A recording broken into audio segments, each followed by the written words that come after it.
Guys, emergency light daw to. Pinaghalong bigas, tubig, tsaka mantika. Ay, gagawin pa yating sinaing na prito. Nilagyan din ng cotton buds, tapos sinindihan. Nagapoy. Wow, amazing. Well, ano kaya yung emergency light mo na yan, Bes? Malakas kaya yung ilaw niya? Baka pag ginamit ko yan, tapos walang kurente dito sa bahay, mapatapa lang ako. Ayaw ko nun, Bes. Masakit sa katawan niya. Pero masubukan nga yan, pinakita mo na yan para makatipid-tipid naman sa kurente. Malaki-laki na yung bayadan namin dito, Bes. Mga 3 tangkal na yung bill. Ay, grabe na. Sobrang laki naman ang Bes. 2 fingers sa akin. Eto na, guys. May napulot ako dito ng isang cotton bud. Hindi pa naman nata ito gamit. Wala pa ako nakikitang bakas ng totoo. Gumawa na rin akong isang baso dito, guys, kaso mali. Hala ka, mag-inom ka, Bes. Napag-aalataan ka, Bes, ha? Panginuman yan, na. Ay, baka pagbintangan niyo ako, hindi akin to. Ganito lang talaga yung inuman ka dito, guys, kasi bebe pa ka. Sige nga, palitan na natin. Dami yung sinasabi. Eto na, guys, kumuha na ako ng mas malaki. Tinabi pa to ng mama ko, guys, kasi pambisita lang to. Sige, silipin mo, Bes. Asentado na ba? Yang baso na yan, guys. Pag nakita tayo ng mama natin, yari tayo. Bagong-bago pa yan, Bes. Wala pang ang bakas ng lawa yan. Tapos, gagamitin lang natin sa kapalpakan. Ay, yari talaga tayo. Ay, nangupit pa ng bigas. Wala na. Bugbog sarado na to mamaya. Konti lang naman yung ginawa ko, guys. Mga 20 peraso. Bilang na bilang pa nga sa kamay. Ay, grabe. Ilang ba yung kamay mo, Bes? Tapos, nilagyan ko na rin ng tubig yung bigas. Ay, wala na. Lalunod na yung bigas. Hindi na siya makahinga. Tingnan nyo, guys. Namumutla na. Hindi pa naman marunong maglangoyan. Ano nga ba yung kasunod na step? Nakakailang step na ba tayo? Nako, wala na. Nagbuwang na. Ay, nalimutan ko na. Lalagyan lang yata ng mantika, Bes. Naalala ko na. Ay, nako. Pagtay ka diya. Wala na tayong mantika, Bes. Kakarampot na ta. Pwede na siguro to, Bes. Pagtsaga na natin ta. Naubos ko na kasi na nakaraan lahat ng mantika dito. Kasi, guys, sunod-sunod yung isda na ulam namin dito. Kaya na, guys, ako, guys, pinrito ko yung mantika sa isda. Kaya yan na lang yung natira. Huling patak. Huling patak. Tapos dito pa sa palpa. Tingnan nyo yung mantika ko, guys. So, napakakonti man. Ay. Pero wait lang, guys. May naisip akong diskarte. Nagprito nga pala ako ng mantika na nakaraan. Kaya meron pa dito. Pwede na siguro to, guys. Hindi naman siguro mag-ainarte yung apoy na yan, ha? Ala ka, Bes. Bakit kulay itim yan? Pinag-change oil nyo ata ng motor yan, Bes. Ginagamit nyo magprito yon. Mga buwang talaga kaya na. Walang iyayan. Mantika nyo sa bahay. Pinag-change oil. Kaya pala yung mga pinapakita mo sa aming perito, kulay itim. Pero dyan nyo na, guys. Okay lang yan. Ilagay na natin tong cotton buds bago ko pa to gamitin. Ganyan pa yung paglagay ng Bes. Bakit parang tumutumba-tumba siya, Bes? Wait nga lang, guys. Lalagyan ko ng konting tubig pa. Eto na siya, guys. So, hindi naman makita yung cotton bud. Sagipin na natin yan, Bes. Ulo na lang nakikita sa kanya. Ay, nandito na tayo, guys. Ito na yung final step. Dito na natin malalaman, guys, kung effective talaga yung emergency light na yan. O, nang kes-kes na rin si Boy. Magliliyab ba? Wow, nangiira pa. Palpak yan. Ano, Bes? Nag-aapoy na ba? Yung daliri mo, aray ko, naka. Kaya naman kasi, hindi nyo malang sinabing mainit pala yung apoy. Buwang ka ba, Bes? Bakit kasi yung daliri mo yung sinisindihan mo? Kaya nga may cotton buds, yung dapat yung sisindihan. Buwang ka talaga. Ayun ba dapat? Sorry, akin. Eto na, guys. Second try kung magsisindi talaga. Ay, parang magsisindi yata. Sige, Bes. Idot-dot mo nang idot-dot. Konti na lang yan. Ano, Bes? Nag-aapoy na ba? Aray ko, bakit yung daliri ko na naman? Parang trip na trip nyo yata yung daliri ko. Napaghahalataan ko na kayo. May favoritism kayo. Eto na, guys. Pangatlong kuskus na to, ha. Masyado kayo magastos. Malang posporo ngayon. May nalalaman pa kayong emergency light. Ay halos hindi nga magsindi. Ay nako, ayan na. Nahulog na. Walang yaya. Patatlo na yan. Ilan ba dapat yung capacity nito? Tatlo na yan, guys. Bilangin nyo kung kakailan tayo sa emergency light na to. Kapag naubos ko tong isang posporo na to, pag hindi to nagliyab, ibabatak ka ta. Eto na, guys. Pangapat na kuskus ko na to. Bakit ba kasi lumubog ng todo yung inayopak na cotton buds na yan? Hindi ka rin talaga sabik mag-swimming, eh, no? Aray ko, daliri ko na naman. Pangapat na paso na yan. Hala ka, hinihipan niya. Wala pang ang apoy. Nagbuwang ka talaga. Oh, kinagat-kagat pa yung daliri niya. Dilalan sumakit yan. Walang yan. Isa na lang, guys. Last na talaga to. Naubos na yung pasensya ko. Huling kiss-kiss, guys, bago ako mag-super saiyan. Eto na, guys. Watch and learning. Marami kayong matututunan sa akin. Pang-5 kiss-kiss na rin si Boy. Magtatagumpay na ba?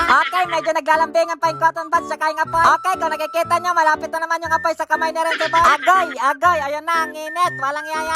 Ayaw ko na. Okay na to. Mauubos na yung posporo saka yung pasensya ko. Kaka-emergency light na yan. Baka ako'y mapunta sa emergency room. Punang-puno na ng paso yung daliri ko. Pulang-pula na nga. Emergency light na yan, sos. Magkakatal na lang ako, Bes. Kapag ganyan yung emergency light, napakahirap sindihan. Gabi mo sisindihan, tapos umaga na lang ulit. Hindi pa nagagamit. Wala na. Sinahin ko na lang sana yung kinuha kong bigas na yan. Isang kutsara din yan. Sa inyo na yung emergency light nyo na yan. Mag-solar na lang ako. Huwag nyo nang ipakita sa akin yan sa susunod, ha. Sumakit lang yung daliri ko dyan. Hindi na ako makapagtikol-tikol. Ay, so ayun lang, guys. Palpak na naman sila. Ay, ako pala. Nagamaisda lang yung kamay ko kasi pinagpirituhan yung ginamit kong mantika. Ayun lang, guys. Sana nag-enjoy kayo kahit palpak. Nag-try lang ako, Bes. 2 fingers sa akin.